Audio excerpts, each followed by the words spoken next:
நம்ம இந்த வீடியோவில் 6th ஸ்டாண்டர்ட் டேர்ம் 2ல் இருக்கிற அளவைகள் பாடத்தில் 12 மணி நேர அமைப்பும் 24 மணி நேர அமைப்பும் பார்க்க போகிறோம். இதுக்கு முன்னாடி உள்ள வீடியோவில் நேர அலகினை மாற்றுதல் பார்த்துருப்போம். இப்போ பாருங்கள், 12 மணி நேர அமைப்புனா என்னென்னு பார்ப்போம். ஒரு நாளையில் நமக்கு பகல் வரும், இரவு வரும். இதை முற்பகல் பிற்பகல் நம்ம பிரிக்கிறோம். இப்போ முற்பகல் அப்படிங்கும்போது நள்ளிரவு 12 மணிக்கு அடுத்து, நள்ளிரவு 12 மணிக்கு அடுத்து நண்பகல் 12 மணி வரைக்கும் முற்பகல்னு சொல்கிறோம், அதாவது ஏஎம் சொல்லுவோம். பிற்பகல்ங்கும்போது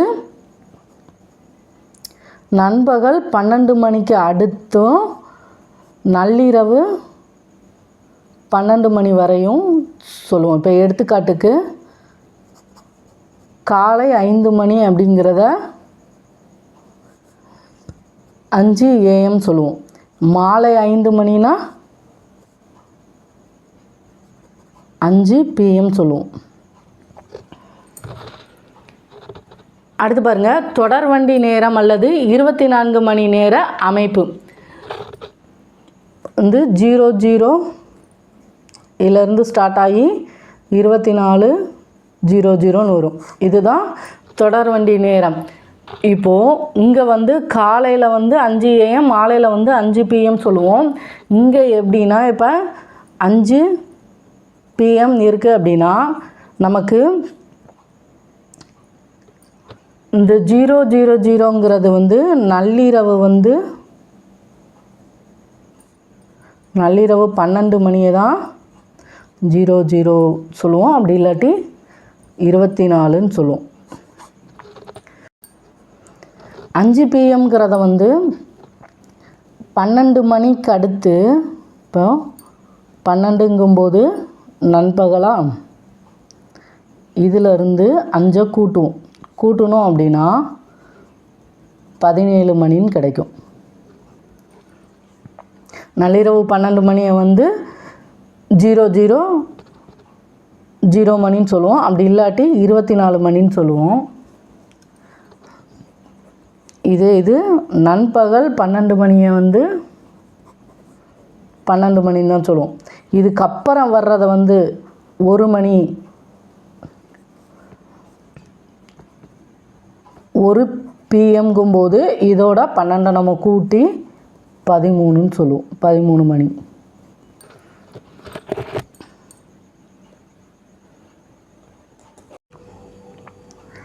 அடுத்து நம்ம 12 மணி நேர அமைப்புக்கு மாற்றுதல், 24 மணி நேர அமைப்புக்கு மாற்றுதல் பார்க்க போகிறோம். இப்போ 24 மணி நேர அமைப்பில் 12 மணிக்கு மேலே இருக்கும்போது நம்ம 12 மணி நேர அமைப்பாக மாற்றும்போது பார்த்து மாற்றணும். இப்போ பாருங்கள், 9:25 இது 12 மணிக்கு அதிகமாக இல்லை, 12 மணியை விட கம்மியாக தான் இருக்குது. அப்போங்கும்போது 12 மணி நேர அமைப்பில் இது முற்பகல் வரும். 9:25 AM, அதாவது முற்பகல். 18:40 மணி இது 12க்கு அதிகமாக இருக்குது, 12க்கு அதிகமாக இருக்கா. அப்போங்கும்போது இதில் நம்ம 12 கழிக்கணும். 12 கழித்தோம் அப்படின்னா 6:40ன்னு வரும். 6:40 PM. இதை ஞாபகம் வச்சுக்கணும். அதாவது இங்கே 12க்கு கம்மியாக இருக்கும்போது இங்கிட்டு ஏஎம்மாக வரும். இது 12க்கு அதிகமாக இருக்கும்போது இந்த சைடு பிஎம்மாக வரும். 3:15 மணி 12க்கு கம்மியாக தானே இருக்குது. அடுத்து இப்போ இங்கே 3:15 AM. அடுத்து 15:30 மணி இது 12க்கு அதிகமாக இருக்குது. ஆமாம், இங்கே 12க்கு கம்மியாக இருக்குது. இப்போது 15, 12 விட எவ்வளோ அதிகமாக இருக்குது? 3. இது அதிகமாக இருக்குது. இப்போ 15லேருந்து 12 கழிச்சோம்னா 3. அப்போங்கும்போது இங்கே 3:30 PM. ஏன்னா இங்கே 12க்கு அதிகமாக இருக்கும்போது இங்கே PM வரும். இங்கே 6 வந்து அதிகமாக இருக்குது. 18 மைனஸ் 12 6. இங்கே 15 மைனஸ் 12 3. நிமிடத்தில் வந்து நமக்கு மாறுதல் வந்து இருக்காது. இங்கேயும் அதிகமாக தான் இருக்குது. அடுத்து பாருங்கள், இதிலிருந்து நம்ம 23லேருந்து 12 கழிக்கணும். கழிச்சோம்னா 11 வரும். அப்போது 11:50 PM. இதெல்லாம் பேசிக்கெல்லாம் நல்லா தெரிஞ்சால் தான் அடுத்து நம்ம சம்மெல்லாம் ஈஸியாக போட முடியும். அதனால் பேசிக்கெல்லாம் நல்லா பார்த்துக்கோங்க. 24 மணி நேர அமைப்புக்கு மாற்றுதல். 24 மணி நேரம் பார்க்கும்போது நம்ம முற்பகலாக பிற்பகலான்னு பார்க்கணும். முற்பகல் பிற்பகல் கண்டுபிடிச்சிட்டா 24 மணி நேர அமைப்புக்கு ஈஸியாக மாற்றிடலாம். பிற்பகலாக இருக்கும்போது அதோட 12 கூட்டணும். இங்கே பாருங்கள் 4:15. இது என்ன சொல்லியிருக்காங்க? முற்பகல். முற்பகலுங்கும்போது நம்ம கூட்ட வேண்டாம், அப்படியே எழுதிடலாம். 4:15. அடுத்து 7:40 பிற்பகல். பிற்பகலுங்கும்போது இதோட நம்ம 12 கூட்டணும். 7ஐயும் 12ஐயும் கூட்டும்போது நமக்கு 19. நிமிடம் வந்து மாறாது, அப்படியே போட்டுரும். 19:40.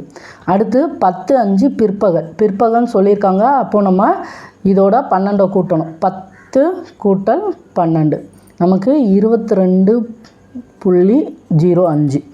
அடுத்து பாருங்கள் 6 முற்பகல். முற்பகலுங்கும்போது நம்ம அப்படியே எழுதிடுவோம் மணி. அடுத்து பாருங்கள் 12:25 முற்பகல். முற்பகலுங்கும்போது நமக்கு என்ன எழுதுவோம்? 12க்கு பதிலாக 00ன்னு எழுதுவோம். அப்போங்கும்போது இங்கே வந்து 00:25ன்னு எழுதுவோம்.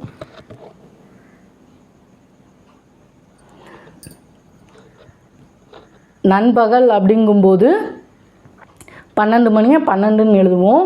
நள்ளிரவு அப்படிங்கும்போது நமக்கு இந்த 12க்கு பதிலாக 00ன்னு எழுதுவோம். அப்படி இல்லை அப்படின்னா 24:00ன்னு எழுதுவோம். இங்கே 12.25ங்கும்போது 00:25ன்னு எழுதுகிறோம்.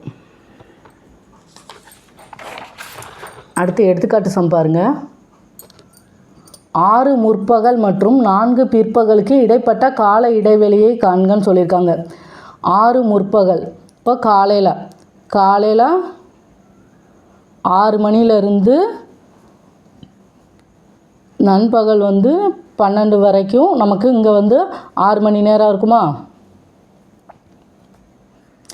அடுத்து நண்பகலுக்கு அடுத்து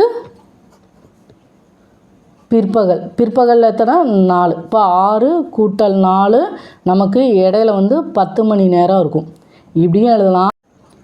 அடுத்து பாருங்கள் 24 மணி நேரம் வச்சு செய்யலாம். 6 முற்பகலுங்கும்போது 6 அப்படியே வச்சுருவோம். 4 பிற்பகலுங்கும்போது பிற்பகல்னால் நம்ம 24 மணி நேரமாக மாற்றணும்னா 12ஓட கூட்டுவோம். 12 கூட்டல் 4 நமக்கு 16. இப்போது 2க்கு இடையில உள்ள கால இடைவெளி தானே கேட்டிருக்காங்க. 16 மைனஸ் 6னா நமக்கு 10 மணி நேரம் கிடைக்கும். கால இடைவெளியை வந்து 2 விதத்தில் கண்டுபிடிக்கலாம். இப்போ காலையில் 6 மணிலேருந்து பிற்பகல் 4 மணி வரை. இப்போ 6லேருந்து நண்பகல் 12 மணி வரைக்கும் நமக்கு 6 மணி நேரம். இப்போ நண்பகல் 12லேருந்து பிற்பகல் வரைக்கும் 4 மணி நேரம். அப்போ 2ஐயும் கூட்டினா 10 மணி நேரம் வந்துடும். இப்படியும் பார்க்கலாம். அப்படி இல்லை அப்படின்னா நமக்கு 24 மணி நேரமாக மாற்றணும் அப்படின்னா முற்பகல் 6 அப்படியே வச்சுக்கிடுவோம். பிற்பகலுங்கும்போது இந்த 12ஓட 4 கூட்டுவோம். 4 கூட்டணும்னா நமக்கு 16 மணி நேரம் கிடைக்கும். 16லேருந்து 6 கழிச்சா 10 மணி நேரம் வந்துடும். அடுத்து எடுத்துக்காட்டு 17வது சம் பாருங்கள். சென்னை திருச்சி விரைவு வண்டியின் வந்து சேரும் நேரமும் புறப்படும் நேரமும் கீழே கொடுக்கப்பட்டுள்ளனன்னு சொல்லிட்டு ஒரு அட்டவணை கொடுத்துருக்காங்க. அடுத்து அதிலேருந்து 4 கேள்வி கேட்டிருக்காங்க. ஃபஸ்ட் கொஸ்டின் பாருங்கள். இந்த தொடர் வண்டி எத்தனை மணிக்கு சென்னை எழும்பூரில் புறப்பட்டு எத்தனை மணிக்கு திருச்சி வந்தடைகிறது? புறப்படும் நேரம் சென்னை எழும்பூரில் எப்போ புறப்படுது? 20:30.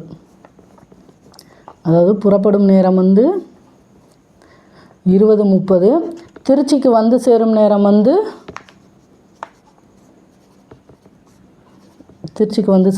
வந்து 4:30. அடுத்து பாருங்கள். விழுப்புரத்தில் எவ்வளவு நேரம் நிற்கிறது? விழுப்புரம் சந்திப்பில் 23:15க்கு வந்திருக்கு.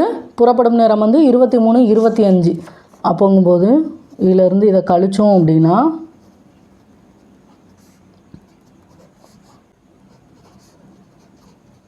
10 நிமிஷம் வந்து நிற்கிது. அடுத்து பாருங்கள், சென்னையில் இருந்து திருச்சி வரை எத்தனை நிறுத்தங்கள் உள்ளன? இங்கேருந்து கிளம்புது, இங்கே வந்திருக்கு, இடையில 3 இடத்துல நிற்கிது.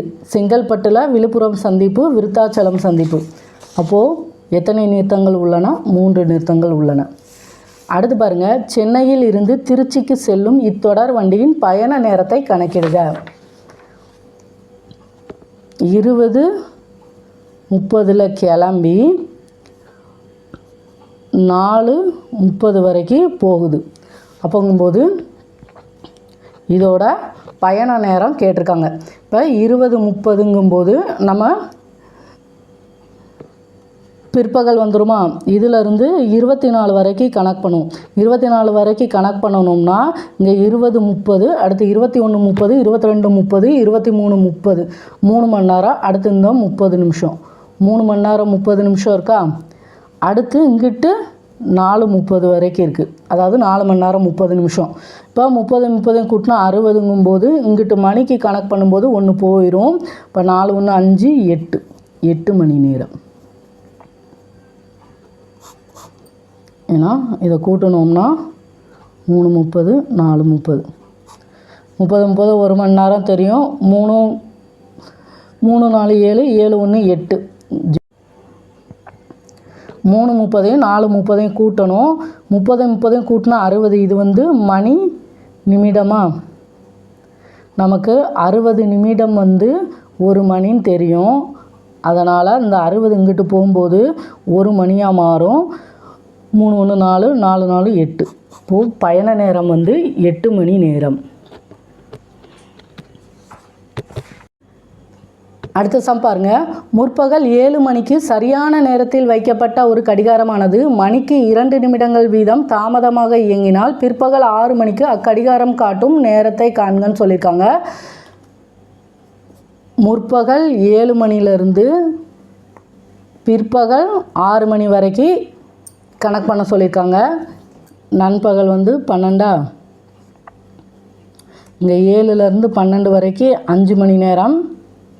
அடுத்து இந்த 12லேருந்து 6 வரைக்கும் 6 மணி நேரம்.